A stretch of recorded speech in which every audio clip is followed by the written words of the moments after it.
ladies and gentlemen, boys and girls, children of all ages, welcome to a live edition of Bees Cast from Fieldwork in San Leandro. Holding for applause. I'm joined by Tyler Petersen, Baller's Assistant GM. Off to the right, we have a brand new player we're about to introduce. We have a huge live audience. I want to shout out our Reddit community. I want to shout out Dan Silvert, who helped us come up with this idea. I want to shout out Joe Horton, who helped us come up with this idea. And when you guys want us to do something, we do it for you. So here we are doing Bees Cast Live. Without further ado, I'm going to have Damian Stone, one of our brand new players, hop up on set with us. Introducing Damian Stone to the Ballers masses, a Fremont native, a guy that's a Bay Area representative. I looked at his profile photo right after we signed him. It looks like a kid at the Coliseum BART station. I presume that's you, Damian? That is me. That is you. All right. And Tyler Petersen says that he has some huge news he wants to break here right now. So before we tee up Damian, I'm going to pass the mic over to Tyler here. I do. About an hour ago, about 55 minutes ago, we agreed to terms for the return of Trey Cobb, who will come back. Woo! That's huge news.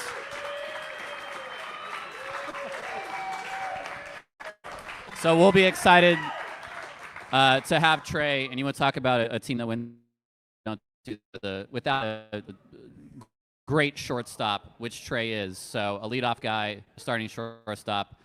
You'll see him for as much as 2026 before some MLB team gets smart and signs him. So yeah, absolutely. We don't have this trophy right here that's full of Fieldwork beer without Tremaine Cobb Jr. Oh, don't worry. I'll be drinking out trophy. Don't worry. I will. Damian, having played the Ballers as a member of the Ogden Raptors, let's be honest, how jealous were you that you weren't on the Oakland Ballers? There was a jealousy the whole year. We opened up against you guys for the opening week and then finished the season, unfortunately. But just going into that stadium, you guys held your own, and we knew that every time was going to be a battle. So I'm looking forward to this year and trying to get back to it. Now, we are incredibly lucky to have Damian on this squad because I saw him as a member of the Raptors. I looked it up. He faced the Ballers 9 times. He had 13 hits. This guy had more walks than strikeouts last year. Gabe Tanner, who will be on the show soon, will probably be able to tell us how pesky of an at-bat Damian Stone is. But Damian, growing up in the Bay Area, just seeing this Ballers experience, seeing what's been created here, just what does it mean for you to now be a part of it? And what are your perspectives having faced the Ballers as many times as you did, including in the playoffs last year? Well, one thing I always remember is my grandfather was a Giants fan. And I know. When I was 10 years old, we sat in the right field bleachers at the Coliseum and sitting with the drummers and just hearing the chants. That as soon as that happened, that trip, I'll never forget it. I became an Oakland A's fan, and I see a lot of that resemblance in the stadium. I played right field last year in the playoffs, so I was right next to all the action and the drummers and everything. So it's okay. It's all right. But just hearing that, it brought me back to my childhood. And when the season was done, I felt obligated to try and come back and put into the community what the A's did for me, and I'm sure for a lot of other people. So I'm just so excited. I'm so excited. Damian, I want to ask, obviously, we are a hometown team of sorts for you, but that doesn't mean we're necessarily the right team for you, per se. But Nick Leahy, who's one of your good friends, who is on this team, who you play baseball with at UC Davis, what did he tell you? What did he tell you about the experience here in Oakland that made you want to come here? He told me nothing but good. He started off with the fans. He's never, even in Davis, we never played with a fan base like you guys. Just day in and day out, showing up, win or loss. I from the visiting side, I could see it. And he talked about the staff, the guys. Like, I was pretty jealous on seeing like the camaraderie and everyone playing around and staying loose and the smiles. So I could tell that it was a special group. It's a very special group. All right, I want to acknowledge some people out here in the crowd. I see Ice Cold Kenny in the house. Everybody give Ice Cold Kenny a round of applause. I see Melissa, Scrappy's favorite handler. Scrappy can't do any of it without Melissa. I want to shout out our GM, Laura Geist, in the house. She brought the trophy, got it filled up with beer. Laura has Trophy. already said she's very much looking forward to her interview later. So. Oh, yeah. Yep. After she drinks this entire thing. Don Piper here, our volunteer community champion. And Don recently rescued and spayed Mayor Mike, which is one of my favorite things. Oh, spayed Kelsey, neutered Mayor Mike. Neutered Mayor Mike. I got to get my cat facts straight. Sorry. So Mayor Mike has been neutered and captured. Good news, everybody. We're talking about a cat that'll hopefully be up for adoption soon, by the way. Don't be worried, Damian. We're not really doing that around here. Damian, I see you have 6 siblings? 6 siblings, yes. They're all younger. I'm the oldest cousin as well. I have 8 first cousins. Wow. So I have a lot of younger guys looking up to me, and it's a blessing. It's a blessing. Now you have a whole bunch of new family members here in the crowd. Let's go. As we sit here doing a podcast live from Fieldwork in San Leandro, shout out Fieldwork.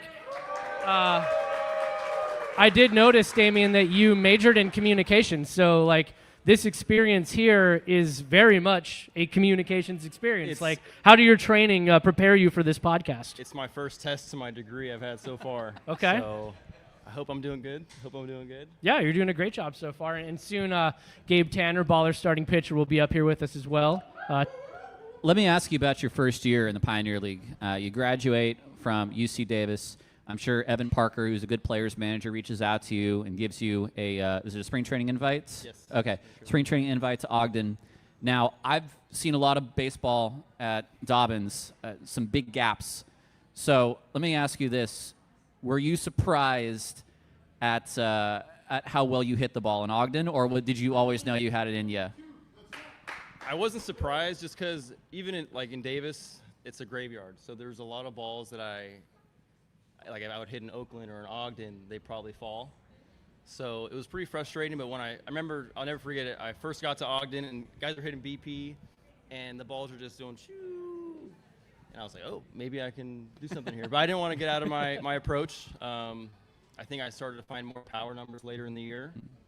But just try to learn myself as a hitter, know what I can do. Damian batted 382. 382 in the 2025 season. That's crazy. For those of you who are wondering. And I'm sure you'll see him at the top of the lineup, somewhere in the mix. Maybe a nice little 1-2 with Trey as a Trey righty Cobb, lefty. yeah, for sure. Switch up. As we sit here at Fieldwork enjoying this moment live together, I just wanted to acknowledge just how much I love this fan base, how much I love these people. Thank you so much for coming. It's really cool to be able to sit here and do a live podcast and actually have people show up. And again, this, not our idea. No credit to me and Tyler. It is all the fans. It was all Joe and Dan and the people in our Reddit community. So shout out to them. And thank you, Sam Zeisler over here. Say hi to Sam. He got all this tech working. Shout out to Ben Verhoek over here. Pastime Tattoo. Ben produces this podcast, and when our speaker wasn't working up until about 5 minutes before this, he came in with another speaker and fixed it. So let's go, Ben. If you want a tattoo, go to Pastime Tattoo. Joe Horton was just there. He got a tattoo, another Ballers logo, a little bit too high up on his thigh for me to show it to you guys right now, but he did do it. He did do it. It's pretty cool. Yes. Did I hear Mayor Mike? Hey, there he is. Neutered, captured, released to Mayor Mike. Let's go, Oakland. All right, so Tyler, what do you think? Should we bring Gabe Tanner up here now? Let's bring Gabe up, but before we do, let me ask you, Damian, do you know how you did in your one career game against Gabe? I struck out the first at bat. I know that, and then I want to say I have one hit. You singled? I think I singled. And then you lined out quite sharply to second base. So I feel like that's a pretty even split, all things considered, in 3 at-bats. Yeah. So a good pitcher and a good hitter. Come on up, Gabe. All right, come on up here, Gabe. Everybody give him a round of applause. Make sure he doesn't trip on any of the cords.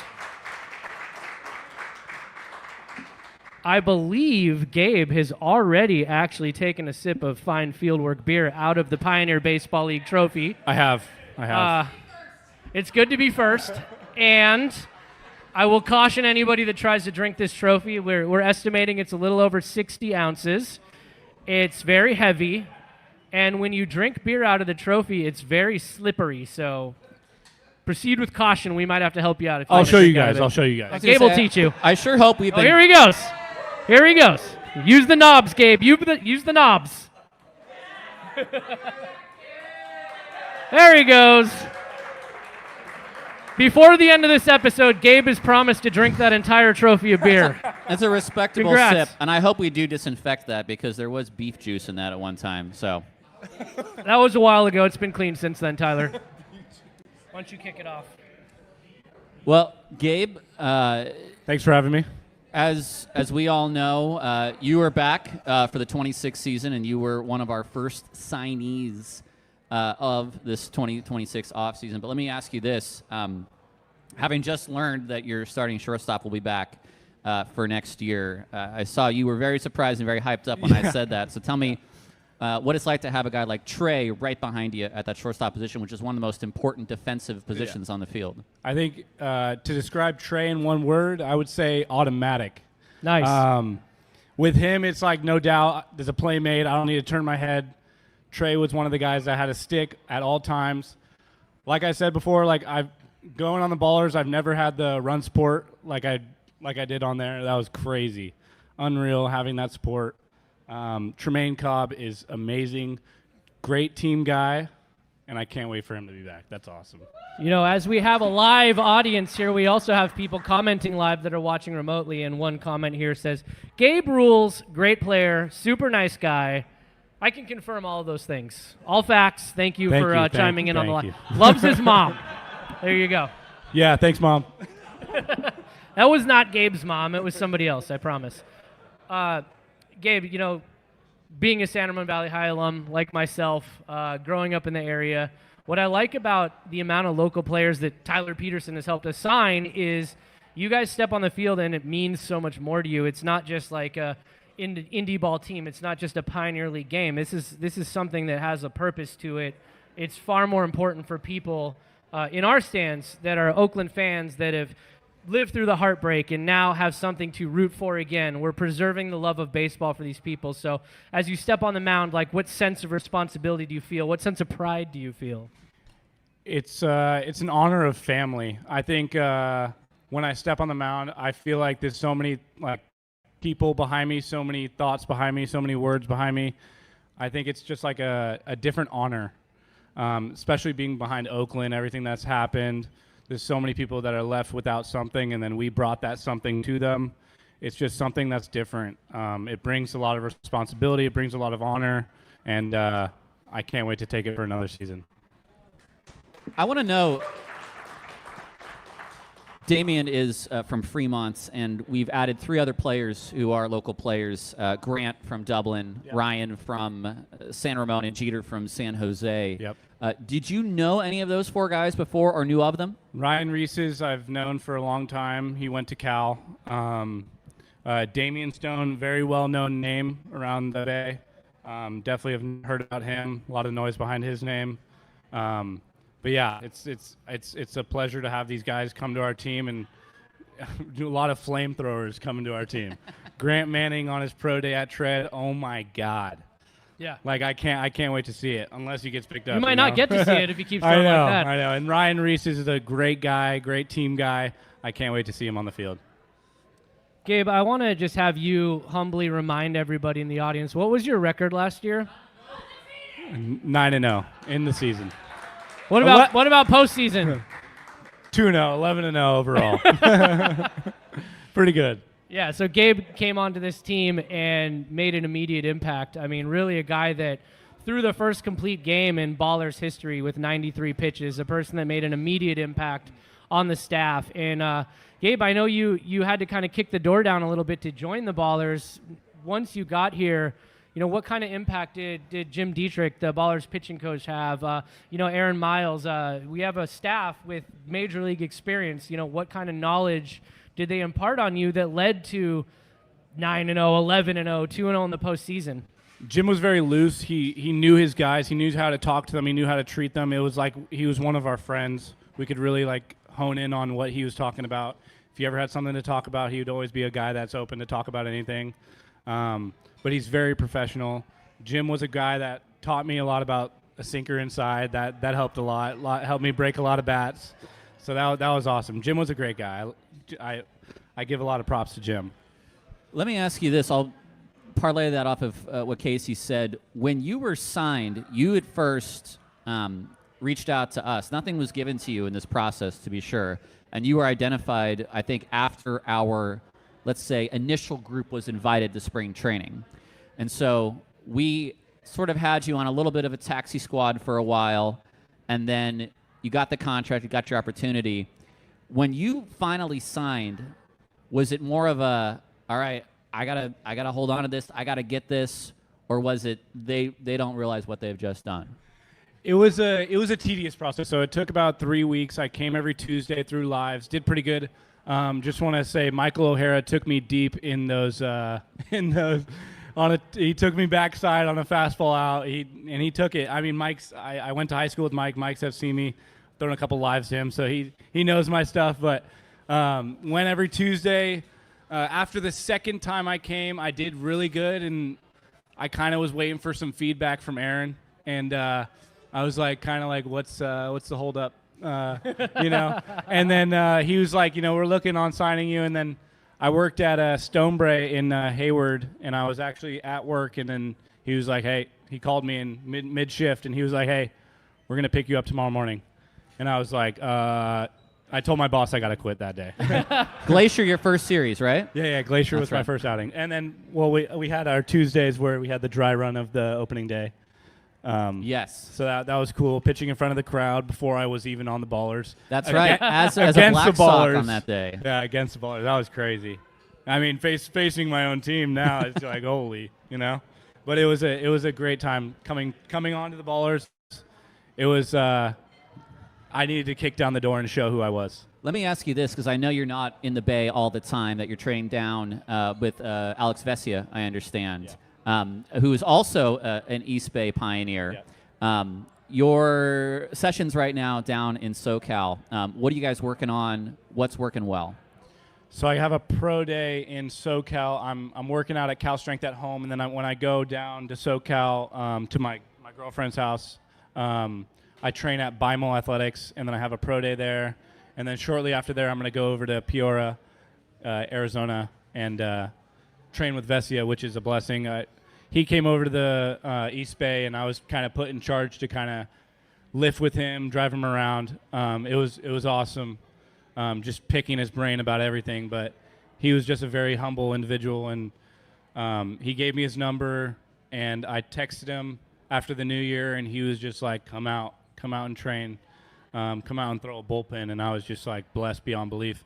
And we have so many guys out in Arizona, James Collier, Dylan Tatum, Tyler Lozano, all those guys are out there, and they have open arms for me. Noah too, I believe. Yeah, Noah Milliken, my guy. They're open arms over there, and hopefully, crash at one of their places. We just got to figure it out, but it's going to be awesome. I'm really excited. I would like to make a couple of quick acknowledgments. One, Gabe just mentioned Bella, who also just got a tattoo. Shout out, Bella. Just got a tattoo at Pastime Tattoo, the best tattoo shop in the whole Bay Area, right next to Fieldwork in San Leandro, where we are right now. I'd also like to point out that Joe Horton has broken, the fourth, fifth wall. I don't even know what wall this is, but he's sitting right there, and he's commenting on the live comments. So Who is this guy? Next level. Such a great event here. All credit to Dan Silvert, who had the idea for this. And if Joe just turns around, Dan Silvert is looming over him. Joe's making it weird is what Dan said. And I like that. I like the fact that Joe is making it weird. I think that's his specialty. Gabe, man, I know that we've done this before. We've hung out before. But doing this here live at Fieldwork with all these people here in front of us. How cool is this moment for you? I just think this is so awesome. No, this is awesome with the community right here, right in front of my face. It's awesome. It's awesome to see their faces. It's awesome to see the support that they give out. Coming out to San Leandro Brewing Company for a live event for the Ballers, it's just special what they can do and special what they can give to the community. And shout out Fieldwork once again, the official sponsor of Bees Cast. Thank you, Fieldwork, for everything. Thank you. Thank you for filling this trophy up with beer. Before I let you go, I want to ask you a question about a man I see standing over there, Daryl Lavin, who takes all of our most beautiful pictures. What I realized, though, was that Daryl was your coach at one point, right? Yes. Doc was Doc, my first tell us a little bit pitching about coach. that. He was my first pitching coach. He was a pitching coach on EJ Sports Warriors out of Danville. He taught me everything I know now. I mean, from the jump, like I started getting into pitching, started kind of isolating myself into pitching, and he taught me hip-shoulder separation, everything, deep dive into it.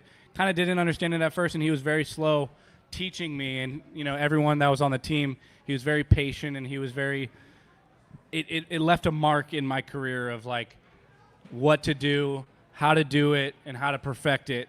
He was a great guy to do that. And now that he's taking pictures, it was funny. I was I pitched a couple games, and I was in the dugout, and I was like, you look kind of familiar. We had a camera in his face, so you can only see like one eye. And he comes up to me, he goes, they used to call me Doc, and I, like, out of mind, I was like, whoosh, like, into my past of, like, him, And so then it was like, oh, my God. And it was just awesome. Yeah, it's awesome that he's here. It's awesome that he takes pictures. He came out to Cal Strength and Ceremony, took pictures of me warming up, took pictures of me and Luke Short throwing. It was awesome. I mean, he does so much for us, and I appreciate you. Thank you so much, Shout out, Doc. Thank you so much. Shout out, Doc. All right, I think that we're going to just cold Gabe. I think we're going to bring somebody else up here in just a sec. But first, before you go, I've been told that the Long Beach team is about to announce their new name. Boo. Yes. I've heard the Long Beach team is about to announce their new name, and I have my people on the inside. They're going to text me all this information when it happens. We'll weigh in on real time, but, this little tease. I think Long Beach is going to be a tough team. I think they're going to be our new rivals. Gabe, what have you seen from them when you have a manager like Troy Percival, who we beat in the Pioneer Baseball League Championship? Troy Gloss is one of their coaches. Jerome Williams came over from the High Wheelers. They're loading up. They're going to be a tough team for us to face this year. I mean, being out of Long Beach, you have so much talent down there. Yeah. It's pretty cool to see Troy go over there and kind of take his team with him and get so many more guys, too. I have so many guys that were on my East Bay team that actually went to the tryout, and they said there was so many people that just kind of wanted it for Long Beach. It's cool to have that competition. It's just more people to stomp on, you know what I mean? Let's go! We got to stomp on Long Beach. They're going to be a tough team this year. What do you think, Tyler? I mean, I think we're almost going to see a rematch of the championship every time we go out there, which I think would be a ton of fun because those were really fun games if you weren't dying 1,000 deaths between pitch by pitch like I was. Same. But at first series of the year, 3 with Missoula, 6 with Long Beach. Yeah. So that's awesome. I mean, right we're in off the California bat. for a long time. Right and off the bat. It's awesome for our fans that we can go to Modesto, Long Beach, and, it's just a little drive. So it's cool that you guys can support us in that way and kind of, drive, an hour? Yeah, it's not a Modesto bad and drive. help us out. I'm already planning on going out to a lot of those games, Yuba Sutter, Long Beach, Modesto. I'm very excited to see some new opponents. It's going to be a lot of fun. Gabe, before you jump, man, who should we bring up here next? Look around the room, scan the room. I'm going to let you pick a live guest. Bella's already shaking her head. No, she just got a tattoo. She can skip it. But let's let Gabe pick the next guest. Let's bring up, let's do Laura. Oh! Laura Geist. Thank you, guys. Thank you.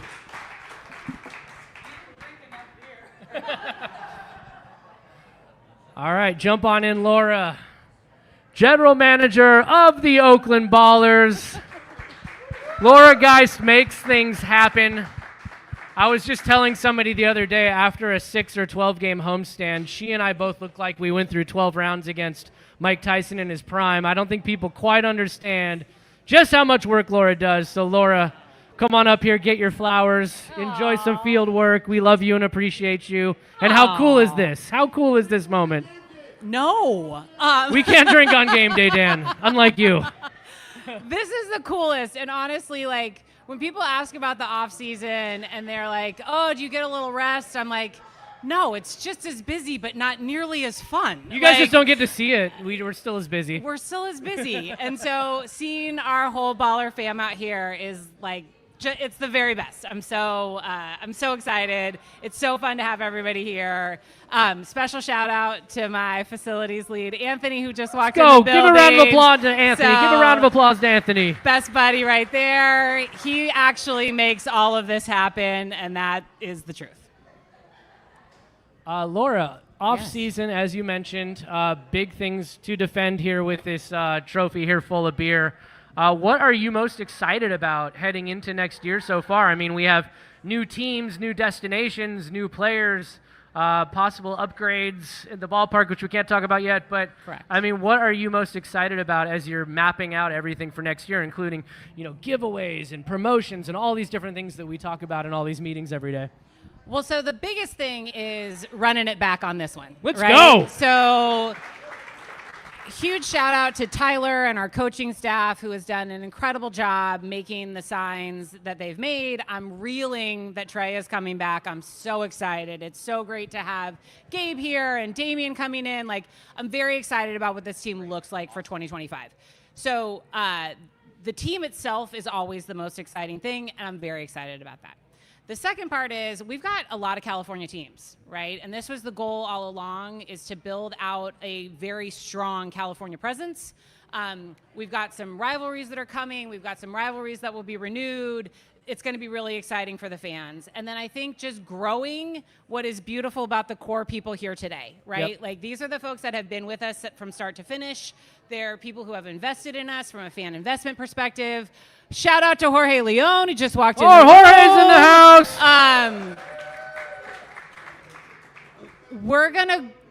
We're gonna grow this thing in ways that we could not have ever expected or dreamed of. And so that part of it is so exciting for me. That's the part I'm most looking forward to in 26. Yeah, Jorge just walked in. Fans Fest will be March 8th, right, Let's Jorge? go. We'll have him up here in a minute to talk about that. But, as we hit the off season, like you said, so much of this is about finding excuses to get together. And that's why I really loved when Dan and Joe kind of came up with this idea, because any excuse we have to be in front of you guys, we're going to take it. We're going to do everything we can to capitalize on that. And I'm just so happy to see all the faces here right now. Thank you so much for coming out to Fieldwork live for Bees Cast. And, yeah, Laura, in a minute, I'll have you pick the next guest to come up here. But first, I'm going to tee Tyler back up, because Tyler's got a depth chart here. He's full of surprises. Laura, did you even know Trey Cobb had signed before this moment? No. I did not. As I looked at Gabe, I was like, no one tells me anything around these parts. I had no idea. Ever. Well, I specifically did not tell anyone because I was literally sending in the contract on my phone as I was sitting here. So Nice. It was extremely late breaking news. I immediately texted him because I cannot help myself. I'm so excited. I'll jump in a little bit, though, more on Trey, because I think Trey was a real joy to have on the team. Obviously, that opening night knockout round home run Amazing. that brought us the victory, the incredible defensive efforts he made, he had another walk-off later in the year. I mean, Tremaine Cobb Jr., spectacular player to have around, right, Laura? Amazing. And people don't know that part of my glamorous job is I also go to the seamstress to repair all of the jerseys when they're broken. I live a very glamorous life. Don't be jealous. But we spent a lot of time there repairing the buttons on Trey's jerseys for several different events. And so I'm excited to keep up my relationship with the seamstress. But no, Trey is someone who you can count on start to finish, right? He shows up every day prepared and ready to go. He's a total team player. He read with me at the West Oakland Library. Sure like did. Trey is just an incredible part of what made last year so special. And I'm so excited to have him back this year. I would love to know how many road games are you going to go to this year? We want to see you on some road games, Laura. When Fun Laura comes out? Yes. Dive deeper into that, Laura, because I think when we're having a home game, she and I and Tyler's broadcasting, we're all too busy to actually do this kind of stuff. On the road, though, me and Laura aren't really as busy, and I think then we do get to drink a little bit. So We're Fun Laura and Casey on the road. One or two Modesto trips might have to be in the works. I do love myself a trip down 99. Like, take me down 99 South. Oh, yeah. Okay. I heard that. Melissa, who is our Modesto native, is ready to welcome us all. I think I just heard you're going to host everyone so that thank you. There it is. No, I am super excited for. I'm gonna go to 50% of our California road games. Shut up. Whoa, that's a lot. I just called it out. Well, let me ask you this. As a general manager, I imagine you manage generally. So I'd like to know right now, what are the tougher parts of the offseason? I think a lot of people want to figure out, is it just, hey, we get a schedule and then we play? There's a lot going on. So right now, where are we in our offseason progression? And I'm asking this already knowing the answer because I'm doing the work too. That's But let's pretend we don't. Okay. So we are, for the first time in 3 years, ahead of schedule, which is very exciting. So there's a couple of places where we really lean in the off season. So one is what are the improvements we want to make to Raimondi Park, right? What do we want to make the fan experience that much better for the next season? So we spend a lot of time thinking about that. Where do we want to be? What do we want to do? We spend a lot of time thinking about travel. So how do you move 30 plus people from one place to another in a way that is economical and makes sense? Housing. Some people may not know this, but we are responsible for our players' housing here in Oakland. So that's one of the. We don't do host families. We don't do host families. We don't do host families. So we work around what that looks like. And then the really great parts, and like we mentioned, Dawn is here, Joe is here. Where are the rest of my volunteers? Where's my volunteer family? If you're a volunteer, stand up. Come on. Let's go, Stand volunteers. up, Joe. Stand up, Don. That's right. Give them a round of applause. MLK Day of Service is coming up too, and I know we'll see our volunteers out in force. So for those of you who don't know and haven't signed up yet, we have something called the Volunteers, which is our volunteer Ballers Army that goes out to support all of the community partners that support us so much when we're in season. And so we have tons of opportunities to come out, volunteer, give back to the community. You get 2 tickets every time you sign up. So we do a ton of work out in the community, and that is really one of the greatest joys of this job that I get to do. The other thing that we are super focused on in the off season is growing baseball in Oakland, right? So we want to make sure that when Oakland's youth has an opportunity to pick which sport they want to play, that they're definitely starting to think about baseball. Yeah. And so we run a little Ballers program, which is a free and open clinic once a month in Raimondi Park, which our coaches, Gabe, Bella's going to come out. Hopefully we're going to get Damian out there. Come and instruct our kids on not just the fundamentals of what it takes to play baseball, but the social emotional components of being an athlete. Most of the time they don't even know that they're preparing themselves for baseball, but they're developing their skills that way. So those are a lot of the great things that we have coming up here and that we focus on the off season. And we really get to lean in very hard on the community piece of what makes this club so very special. There's 2 awards that you won this offseason. The first was Diet Coke Woman of the Year. Amen. And Most leaders drinking out of a helmet. Laura Most Geist. Diet Cokes out of a helmet. And second was the McCurdy Cup, which goes to the best front office in the Pioneer League. That does not mean wins and losses on the field. That means the sort of the heart and soul of the machinery. So for the front office that you have, and for all the folks that work for you and with you, what did that kind of say about the operation that we run? So for those of you who don't know, our front office is really small. Like we are a small but mighty team. Scrappy. Scrappy. We're a scrappy bunch. And what that means is that all of us are putting out 110% every day, all day. And there's no job too big, there's no job too small. And so I could not be prouder of the group that is sitting here today, that is out in the audience with us, that works day in and day out to make sure that we function, right? I'll stand on 10 toes down for the folks that we have running this place. I'm very, very proud of the work that we've done. I'm very, very proud of the organization we've built. We're going to run it back again next year. There's just no way I want it to be an uncontested. So along with this sweet, sweet, sweet trophy, I'd like to drink beers out of the McCurdy Cup too. Yeah. The McCurdy Cup might be for Malort, right, Mike Davey? Malort.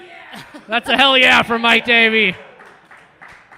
All right, Laura, I'm going to have you pick the next guest to come up on Beescast, but before we do that, it's starting to get popping at Fieldwork on a Tuesday night. So what I want to do is I want to hear a thunderous "Let's Go Oakland" from our Ballers people here, because I think we need to recapture the energy in this quadrant. So On 3, we're going to start a Let's Go Oakland chant. If Jorge's around, maybe you can help me out. So let's do it. 1, 2, 3. Let's go Oakland!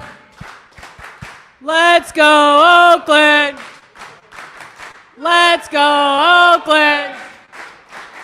Let's go Oakland! Damn, that's nice. I've been missing that. Damian. You don't just do that around your house? My family just got here and they've heard enough of me, so I had to get everyone else to do family. it. Yeah, sorry about that. All right, Laura. Okay. You have an important decision to make here. Who should be the next guest on Bees Cast Live? We're 30 minutes in here. I'm going to ride this thing till my camera dies. So who's next? So you guys may be familiar with his work. He's a big part of our game day experience. He's the one. He's the only. Ice Cold. Oh!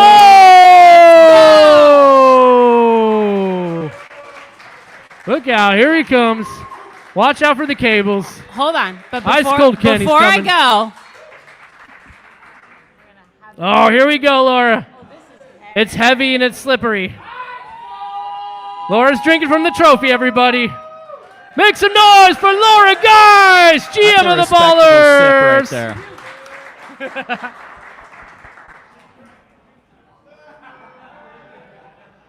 All right, Kenny Bo.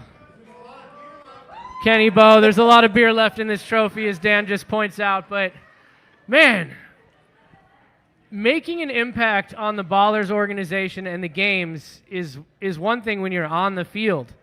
When you're off the field and you have the entire opposing team rattled, whether it's Kirkland Banks, whether it's ball 4, ball 5, or just keeping the fans lubricated, frankly, I think Ice Cold Kenny, if I had to pick a off-the-field MVP, might be Ice Cold Kenny Bo. So tell me a little bit about how you get into the heads of the opponents from the crowd like you do. I really just, look at the whole team and find out who has on an ugly jersey or ugly outfit. And, if you look at me, I wave to you, I got you. And Ice Cold Kenny, not just loud, he is the reigning knocker baller champion of the world. I've seen a lot of people come and go and say they want to get in those knocker balls against Kenny, and then I see Kenny out there hitting spin moves, just knocking people into another planet. I know Dan Silver keeps saying he wants to get in there, but he doesn't want the I smoke. was going to say, when you make people fly, you're pretty good at the knocker Kenny ballers. makes people fly. So Kenny, when you get that opportunity to get in those knocker balls, man, what's going through your head? Yuba City. That's all I'm thinking about. Kirkland. I'm thinking about the whole team over there. Costco, him too. Yuba City's most wanted, Ice Cold Kenny Bo. Kenny, the Ballers organization, I know you work with the Ballers, you work at the Roots, you work all over the Bay. How much does this mean to you just to be able to step up for your local town and keep these people happy and be such a presence and such an important one with this organization? It means the world to me. Like, I've never thought I'd be in a situation to where I get to put on for my city and make everyone proud and put nothing but smiles on people's faces. When I'm out there in the crowd, I'm tired, I see Laura coming by, come on, Kenny, you got it, keep going. Or I look at the fans, I look at the team, and, everybody's just cheering and having a good time. So you guys having a good time and drinking the beers, no matter the price, that brings good joy to me. How heavy have you ever actually weighed? I've picked up the tray. I've picked up the Ice Cold Kenny bucket. I the see you bucket working out. challenge. You got to keep that up, man. That's a heavy load you got there. Do you have an estimate to what that thing actually weighs? I looked online, and it said between 150 to 185. Woo! 150 to 185, walking up and down the stairs, hustling. Yes. I mean, when we have the Ice Cold Challenge coming up and I can't find you anywhere, and I'm like, where's Kenny? And then you come storming through, full bucket, loaded up with ice, ready to punish somebody trying to pick it up, man. I mean, you're moving with that thing. Like, how long did it take to get used to carrying that heavy tray? It took about 2 to 3 years because I started off carrying like probably 15 to 20, and then the stronger I got, I just started carrying more and more because at that one guy's team, I love them all, but I started to carry more and more because the fans wanted more drinks. I want 2, I want 3. Okay, well, let me carry 60 beers for you guys, and you buy them quick for me. I think it's funny because now that you've been working so closely with us, I was at a Sharks game the other day, and I thought, I got to text Kenny. I got to see if he's here. He's like, I don't work down in SAP Center. I was like, shoot, I just think you're everywhere selling beers. But you're working around here. You're working for us. It's going to be another great season.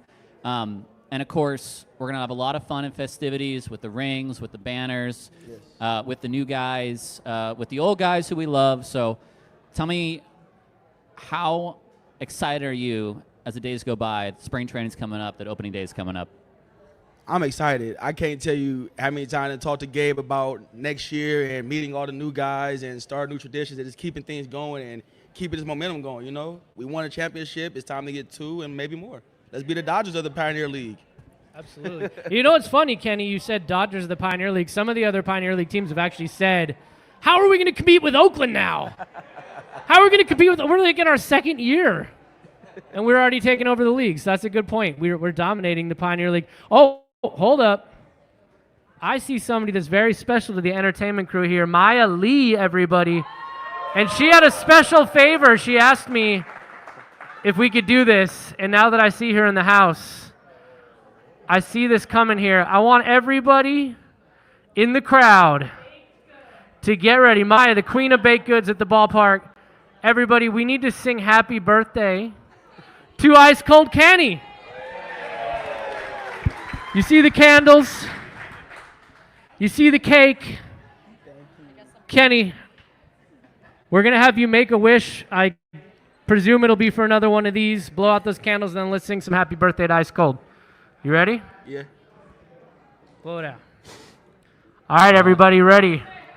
Let's honor the man himself, Ice Cold Kenny, and then after that, he'll pick another person to come up here. So everybody, happy birthday to you. Happy birthday to you.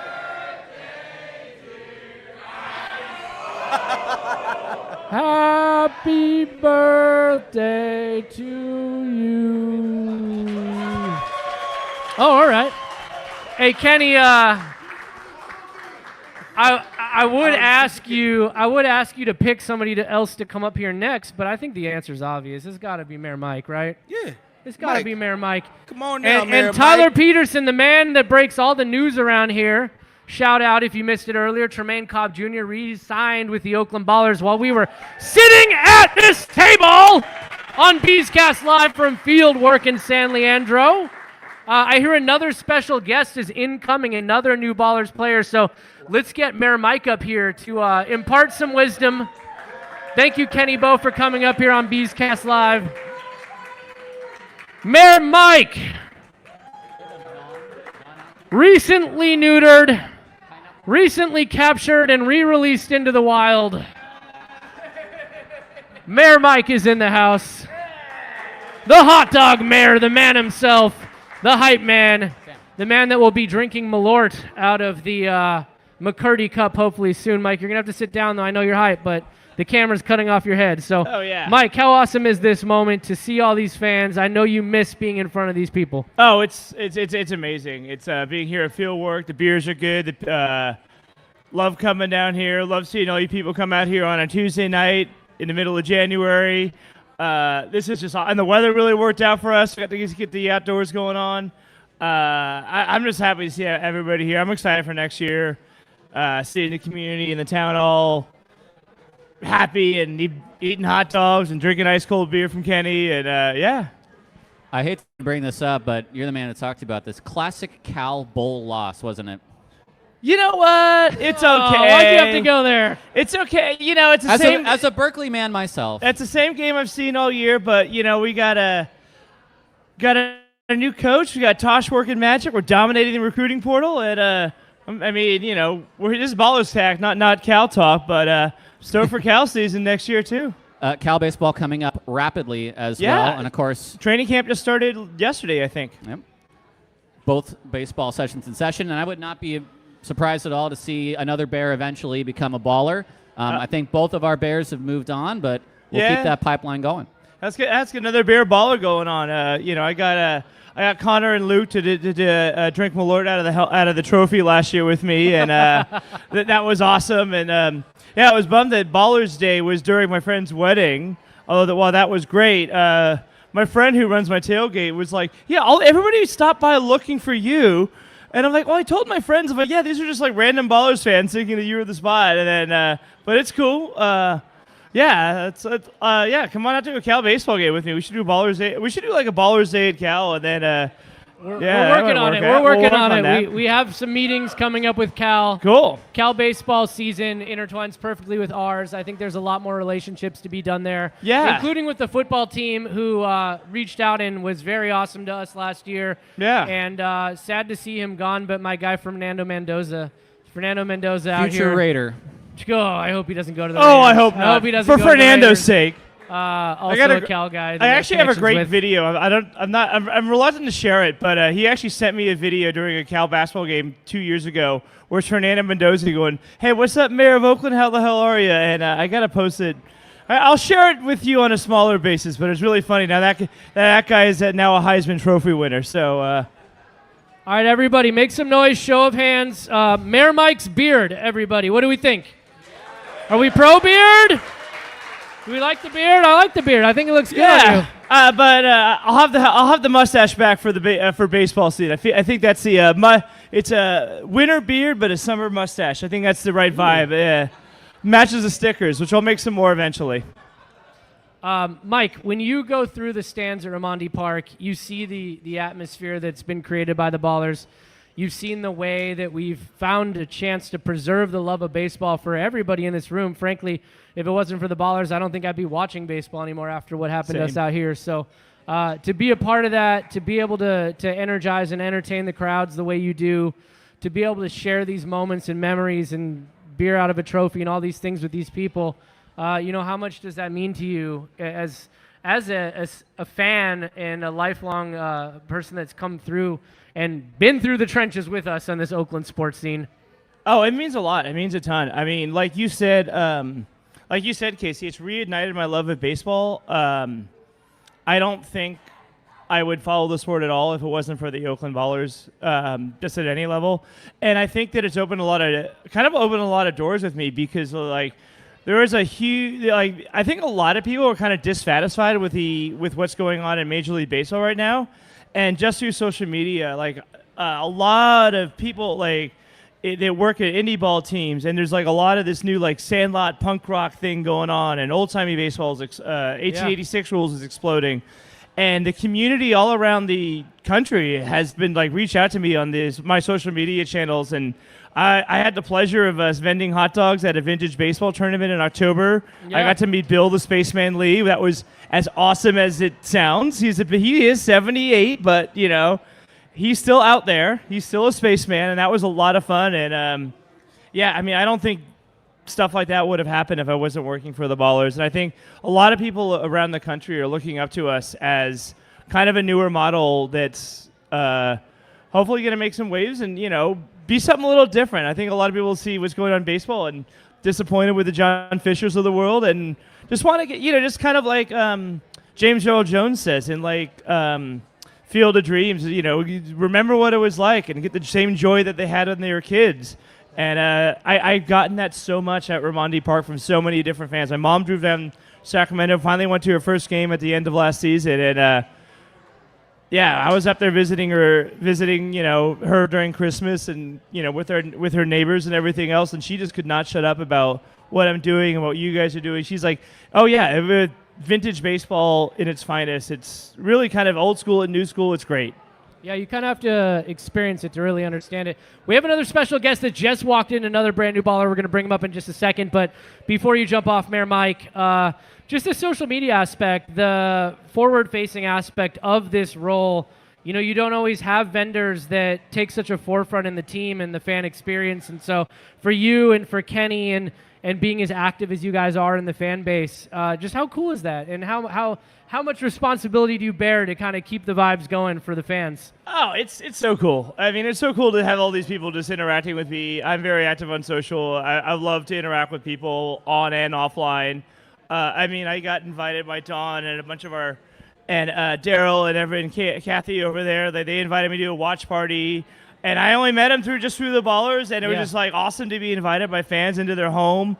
I've walked into the Kingfish for There's a couple times I walk through the Kingfish in between, with Ballers fans who are just, oh, you're Mike the hot dog mayor. Your beers are on my tab tonight. And I'm like, Let's go. Are you Free beer sure for about Mayor that? Mike. They're like, yeah, go for it. Free beer for Mayor Mike. Yeah, no, but it's really cool to be a part of this community and everything else. And I don't know, I can be a little hesitant, especially when it comes to Cal football, but, Shocker. yeah, shocker, right? All right, Mayor Mike, we have another special guest that just dropped in the house. But before Mayor Mike jumps off the set, I just want everyone to give this man a round of applause.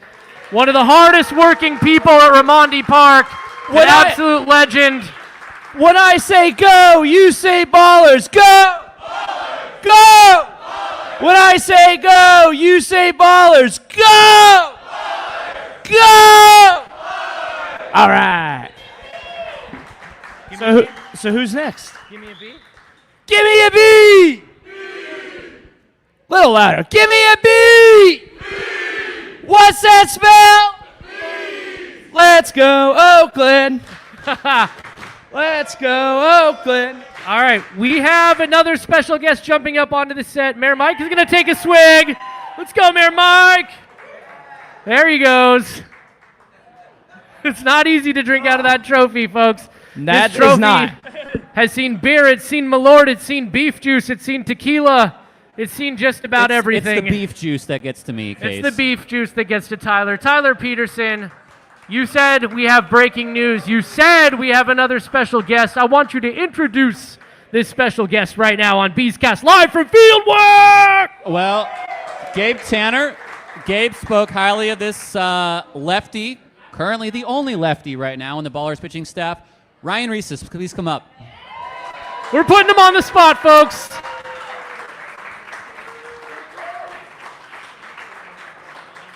What's up, man? Nice to meet you. Tyler, sit down. Put this up as close to your face as possible. Okay. So Ryan was a 4-year player at UC San Diego and then played his last college year at UCLA. I want to ask you first, you went from being a college player, a summer league player, to being a professional free agent for the first time, which is kind of fun. Yeah. Before you even signed with us, what was that like to be like, okay, I've got to figure out where I'm going to play next year? I mean, it was definitely a transition. I was thinking about using my degree to apply myself in the work field, but I really wanted to still play baseball. I knew after my 5th year I wasn't done yet, and playing baseball fulfills something in me that's really there, and I didn't want to let it go. So really just knowing that I wanted to still play, and just kept it going. I imagine it was a little bit of an easy sell for you to be like, all right, come back to your home area for a team that just won a championship that's pretty good at getting guys to the next level. Oh, yeah. I mean, I've done the whole summer ball, live in a different state, and live in someone else's house. And being local, knowing where I am is a huge part of it, and being part of the community as well. Yeah, I mean, shout out to this community, this Ballers fan community who shows up not just for events like this, not just for championships, but for the volunteer work in participating in days of service. And Ryan, as a native of San Ramon, I know you know Gabe Tanner, who also is from the Danville area. Just like how comforting is it to come back here, play with some people like Gabe, join into a rotation that was the best in the Pioneer League last year, working with coaches with MLB experience. I mean, just like how great is this fit for you? Oh, yeah. I mean, it was an easy decision. Talking to Gabe, I played youth basketball with him when we were 10 years old, so we go way back. Who is better at youth basketball, you or Gabe? I know Gabe was pretty twitchy back then, twitchy athlete. So he's very tall. So good translation to the mound. Yeah, and then I know you pitched at UCLA. I know you're from this area. To see all these Pioneer League teams now in California and to be able to go compete in Long Beach, go compete in Modesto, go compete in Yuba Sutter, here in Oakland, like how cool is it to just kind of rep your home state and be able to play all over the place? Yeah, I mean, it's really cool. All these new teams their first year out.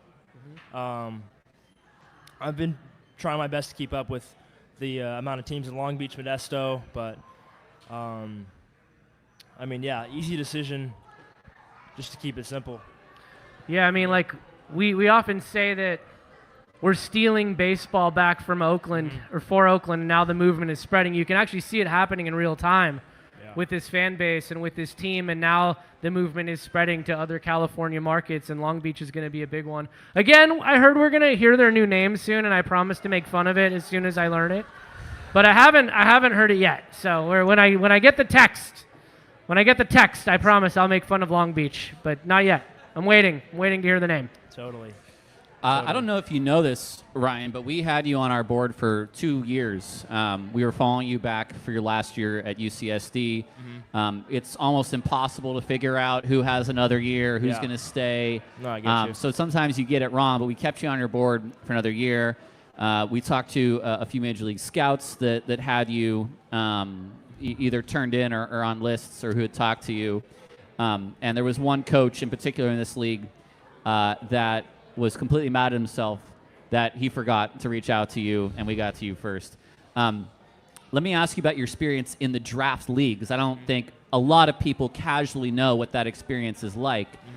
Because you sign to the league, you get placed on a team, you may or may not know the guys you're playing with, and you kind of get thrown in mid-season, and you're just expected to just go right into a staff and compete. So tell me about that particular experience and then knowing when you were going to pitch. Yeah, so I knew that I was going to the draft league pretty much when we were in Omaha. So I needed more innings to showcase myself for the draft.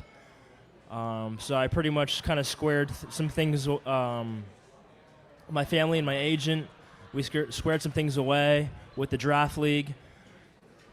And so I pretty much had to join in Maryland, Frederick Keys in Maryland, to kind of give me a shot to be seen by more scouts for the draft.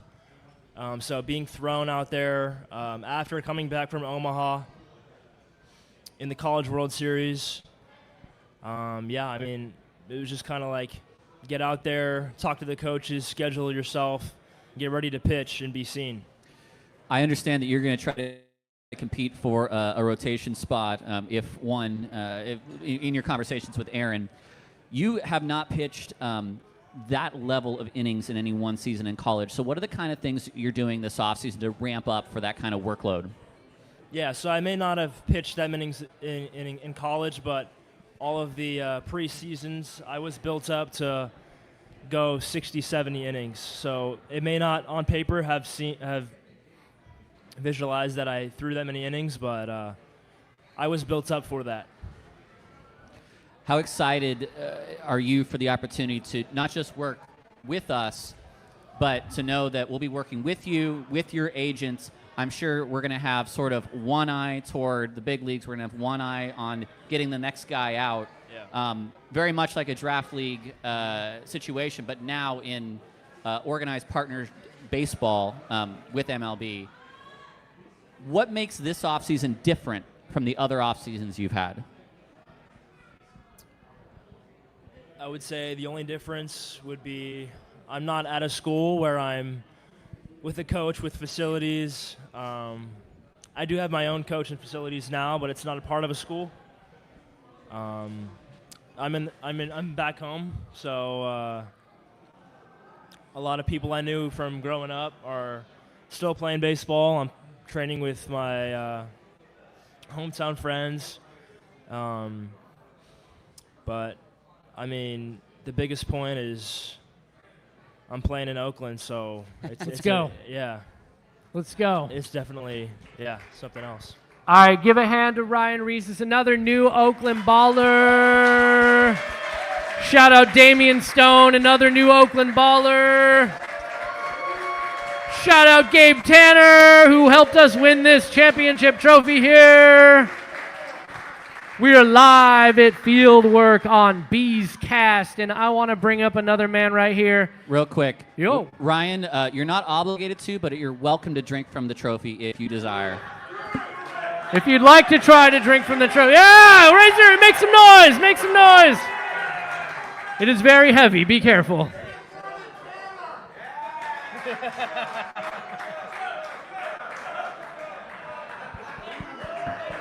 That's a good assistant GM and Tyler Petersen putting his man on the spot here. All right, I'm going to bring up the president of the Oakland 68s, El Presidente, Jorge Leon, who's going to tell us a little bit about Fans Fest. I saw him back there. You know I got to bring him up here. We got to talk a little bit about Fans Fest. We got to talk a little bit about preserving the love of Oakland sports and what Jorge's been doing with the 68s, with Oakland Sports Group. Jump on in, Jorge. Thank you so much for joining us. We'll make you drink out of the trophy at some point here in a second. But first, I saw the social media posts. Fans Fest announced. So tell us a little bit about it, where it's going to be, and what's going to be different this year and what you have planned. Hell yeah. First of all, hello, everyone. Good evening. Give this man a round of applause. Come on. Man, it's a great night. But first, I want to shout out, speaking of Fans Fest, we just found out the head of security that became a good friend of mine. He recently passed away. He did so much for the community. It's like unknown because it's just him and I. We were like just texting back and forth. He had a nonprofit. He helped out a lot of kids in the Oakland community and the San Francisco community, and just overall cool as dude. So rest in peace, Carl Rhodes. Shout out to him. He always helped us in Fans Fest. He would do it for the community. So I just want to give a shout out to him. Nice, yeah. So with that said, Fans Fest is coming to the Fruitvale Village, baby. It's a historical district in East Oakland. A lot of culture, diverse community, full of like Latin flavors and everything and anything. You know what I'm talking about? So it's going to be from 11 a.m. to 4 p.m. And we'll have the same thing that we had last year, a little more heavy on the soccer because there's the World Cup's coming out here in the Bay Area, and we still got to show love for all the sports in Oakland. You know what I'm talking about? Now I noticed, Jorge, year one Fans Fest, Jack London Square. Year two, West Oakland, Prescott Market, right before it opened, which was really cool. Now Fruitvale. So how important is it to you to make sure that each different neighborhood, each different piece of Oakland is being represented as we plan these Fan Fest events? Oh, man, it's huge, man, because, you know, this is why we started Fans Fest. So everyone in the community can feel the love, the spillover effect of going to all these neighborhood sports bars, restaurants, activities that Oakland has to offer. And we did it on purpose. You know, we want to show love to not just Jack London, not just West Oakland, also East Oakland. And so, you know, stay tuned. I don't know where the next year's is going to be at, but for sure, that's why we show love. We want that spillover so the economy can be uplifted by the community. And also the East Bay. The East Bay is a lovely-ass place, so. Hey, Jorge, you don't have to answer this, but when's A's Fans Fest? What's up? When's A's Fans Fest? Never! Who? What? Huh? I'm not allowed to say that. Hey, Jorge, question.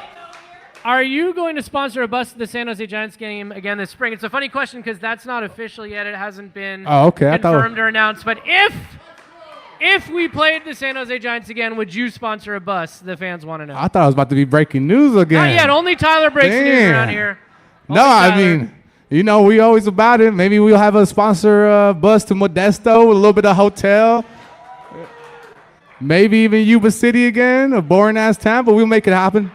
Wow. Shots fired at the High Wheelers. Lots of trips. Hey, 84 games in the state of California this year.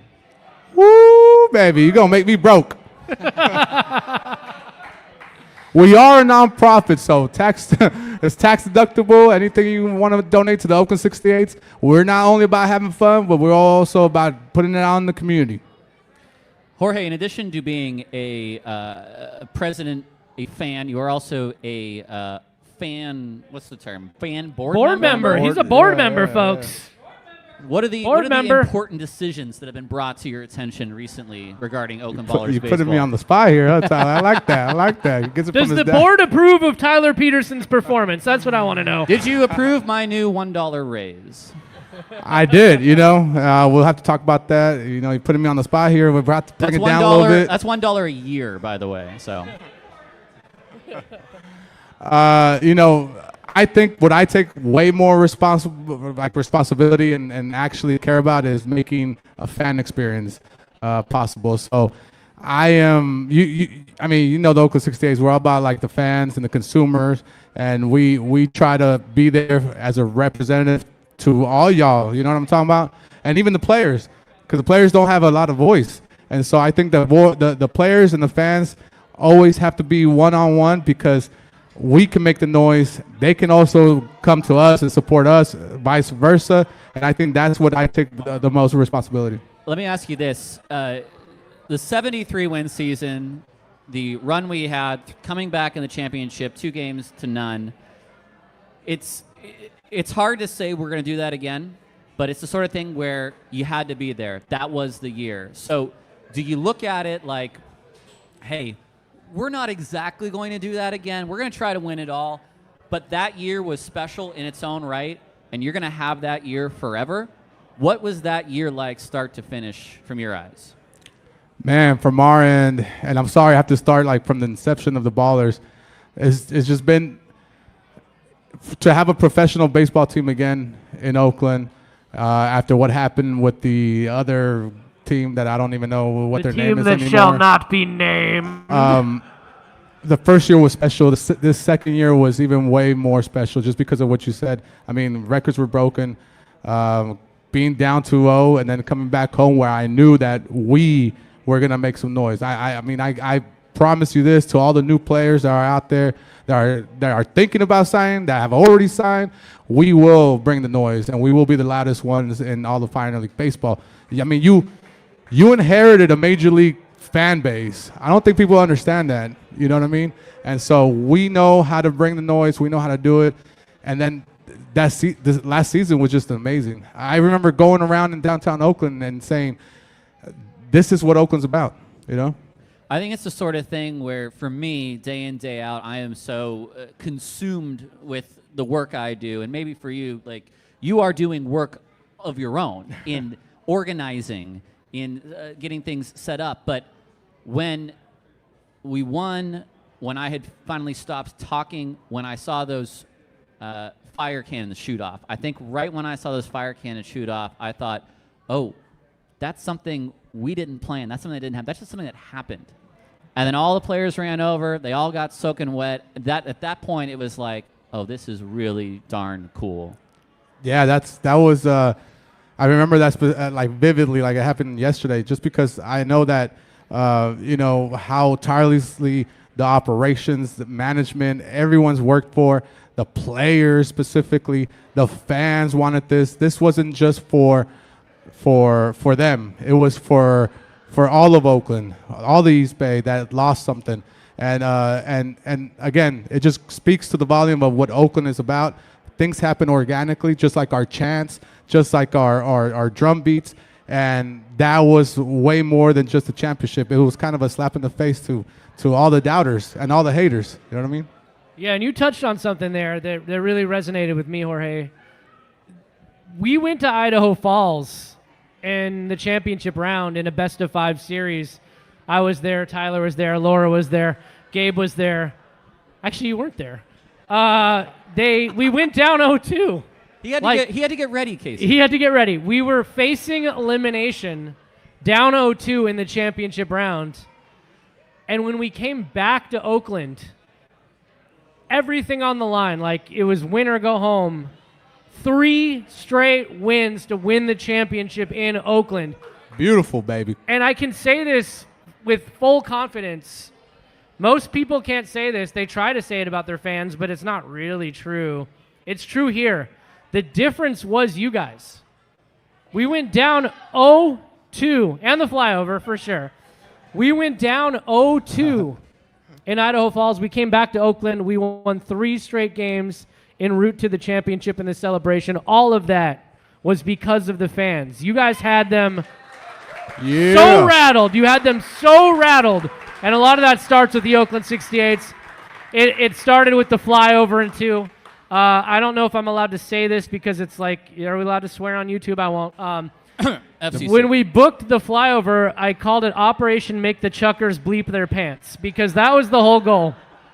Poop their pants, sure. Not the word I used. The geese but fly over?